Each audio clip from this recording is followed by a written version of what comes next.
sprawled on the cold, unforgiving kitchen tiles. I clutched my abdomen as a searing pain shot through me, each wave more intense than the last. It felt as though an invisible blade was twisting inside me, cutting deeper with every breath. My limbs trembled, and a cold sweat slicked my skin, but my focus wasn't on the pain, it was on my daughter. Little Catherine stood a few feet away, her tiny frame quivering, her wide eyes filled with fear.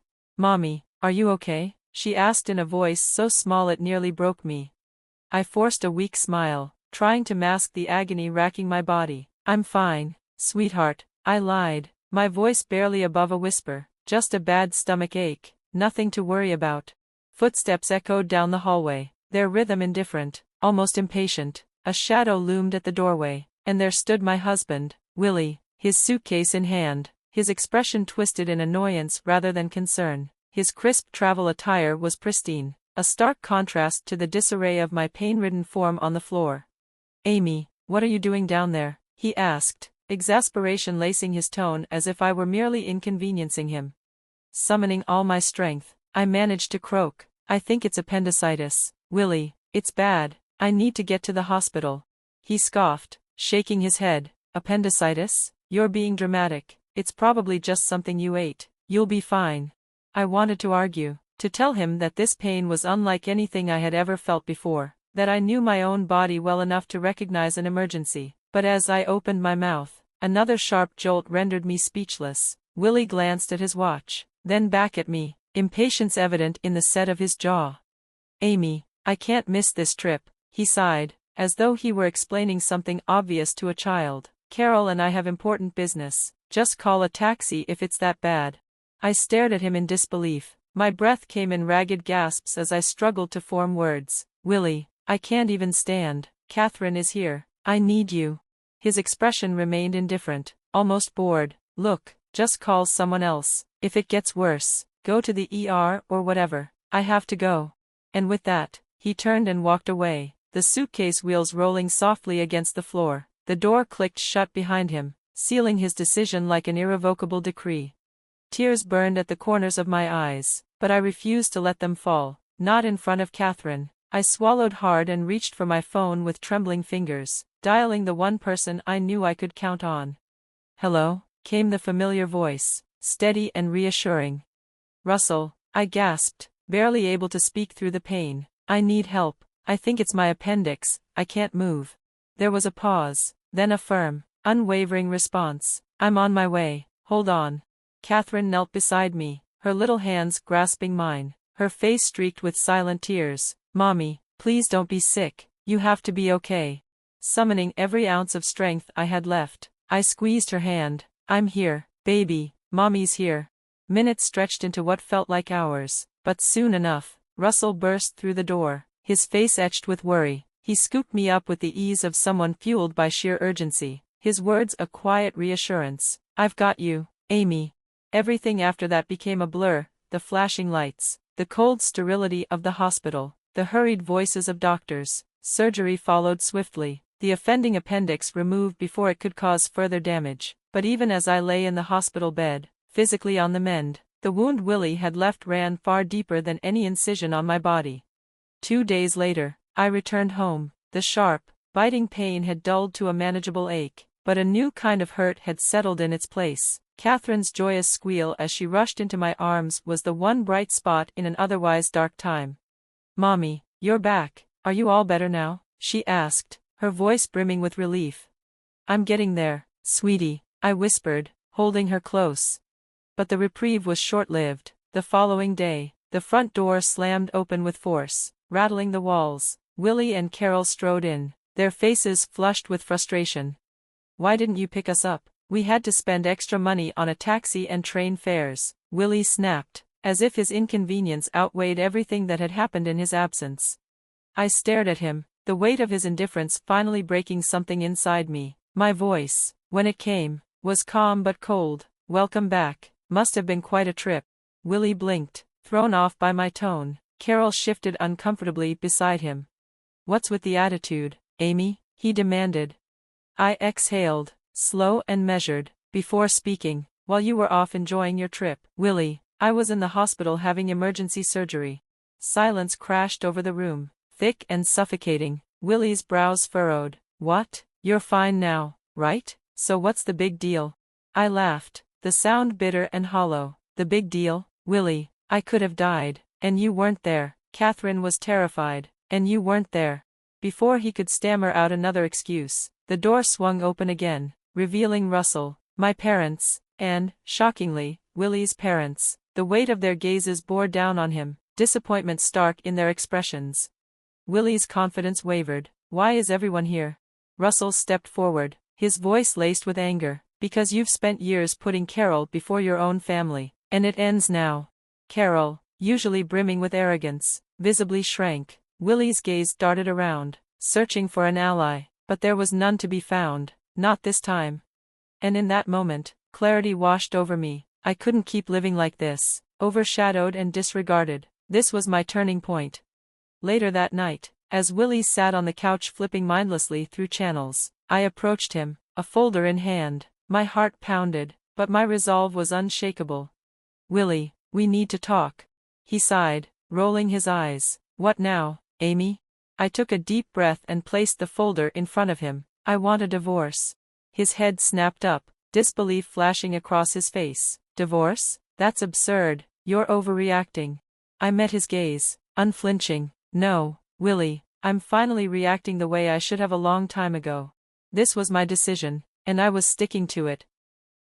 The room was dimly lit, the glow of the television flickering across his face as he sat, utterly indifferent to my presence. His words, cold and dismissive, cut through the heavy silence between us. I warned you, he muttered, not even bothering to look at me, his attention fixed on the screen. A deep breath steadied me as I stood there, my heart pounding in my chest. Fear curled at the edges of my resolve, but it was overshadowed by something far greater, a sense of liberation. At that moment, I knew I had crossed an invisible threshold, stepping out of the shadows and into my own light. No longer would I remain trapped in this cycle of neglect and pain. I was ready to reclaim my life. The next day, I initiated the legal process for divorce. The weight of the decision was immense, and the mountain of paperwork daunting, but I refused to waver. Each document I signed felt like a step closer to freedom. My parents and my brother, Russell, stood firmly by my side, their unwavering support an anchor as I navigated the storm ahead. Their encouragement reassured me that I was making the right decision, that I was not alone in this fight. As the days passed, Will's true nature became glaringly evident. No longer needing to maintain any pretense, he became openly dismissive and antagonistic. He refused to cooperate, employing every tactic he could to intimidate and dissuade me. Yet, his hostility only strengthened my resolve. Each obstacle he threw my way became another reason to persevere, another reminder of why I needed to break free. With my family by my side, I refused to succumb to his games. The charming, confident man I had once married had vanished entirely, replaced by someone I barely recognized. The cracks in his carefully curated facade grew wider with each passing day, revealing a selfish and manipulative man beneath. Where once he had feigned kindness, he now showed only resentment and cruelty. And yet, I no longer feared him. I was no longer the woman who had once cowered under his gaze, desperately seeking his approval. I was reclaiming my dignity, my strength, and my happiness. The divorce proceedings were grueling, a relentless series of legal battles and emotional turmoil. Will sought to undermine me at every turn, belittling my role as a mother and questioning my ability to stand on my own. But his words, once capable of breaking me, now held no power. Instead, they fueled my determination to see this through to the end. Enjoy your struggles, Amy, he sneered during one of our final meetings. You'll soon see how good you had it with me. I met his gaze, unwavering. I'd rather struggle every day than spend another moment with someone who has so little regard for his family. For the first time, his confident smirk faltered. A flicker of something, anger, frustration, perhaps even regret, flashed across his face before he quickly masked it with a scoff. But I had seen it, my words had struck a nerve. The day our divorce was finalized, I felt a mix of relief and trepidation. I had won my freedom, but the road ahead was uncertain. Yet, as I stepped out of the courthouse, the crisp air filling my lungs, a surge of exhilaration swept over me. I was free. Free to build a life on my own terms, free to rediscover the person I had once been before Will's shadow had loomed over me. In the weeks that followed, the repercussions of Will's actions became increasingly apparent. His once pristine reputation began to crumble. The colleagues who had once admired him now whispered behind his back, their respect for him dwindling. It was no secret that he had failed as a husband and father, and the news of our divorce spread quickly. My well-connected cousin ensured that the truth reached every corner of our community. For someone as image-conscious as Will, it was a devastating blow. Carol, too, faced her own reckoning. Her involvement in our marital collapse had not gone unnoticed, and the once close relationships she had nurtured with friends and neighbors soured. Whispers followed her wherever she went, and the unwavering loyalty she had once shared with Will began to show signs of strain. Their relationship, once built on secrecy and deception, was now riddled with resentment. One evening, as I picked up Catherine from school, I witnessed firsthand the unraveling of their bond. Standing outside their home, I overheard their heated argument, their voices sharp with blame and bitterness. "This is your fault," Will shouted. "You're the reason everything fell apart." Carol's response was equally venomous. "Don't you dare put this on me. You're the one who couldn't keep your family together."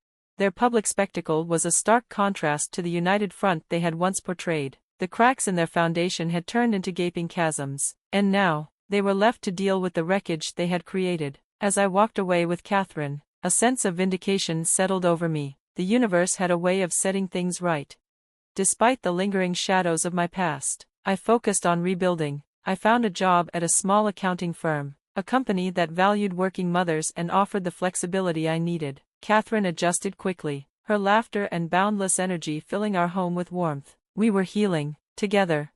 There were still moments of pain, lingering echoes of Will's cruelty. Gossip trailed behind me, idle whispers from people who clung to distorted versions of my story. I heard the murmurs at school drop-offs, the judgmental glances, but I held my head high. Their opinions were irrelevant in the grand scheme of my new life. Meanwhile, Will's downfall continued. Unable to maintain the lifestyle he had once boasted about, he was forced to move back in with his parents, a humiliating truth he tried desperately to conceal. The illusion of his perfect life had shattered, leaving him exposed and vulnerable. One day, as I sat in my kitchen, sipping coffee and reflecting on my journey, the doorbell rang. When I opened the door, I found Will standing before me, his once arrogant demeanor replaced with something I had never seen before: defeat. "Amy," he said, his voice uncharacteristically soft, "I'm sorry, I didn't realize what I had until it was gone." His words, so long overdue, no longer held any sway over me. I met his gaze with quiet strength and gave him the only response he deserved. "Thank you, Will," I said, "but it's too late. I've moved on." And with that, I closed the door on the past. Catherine's voice called from the living room, her laughter a beacon of the bright future ahead. Smiling, I turned toward her, ready to embrace the next chapter of our lives, a chapter one would write on my own terms, filled with hope, resilience, and newfound freedom.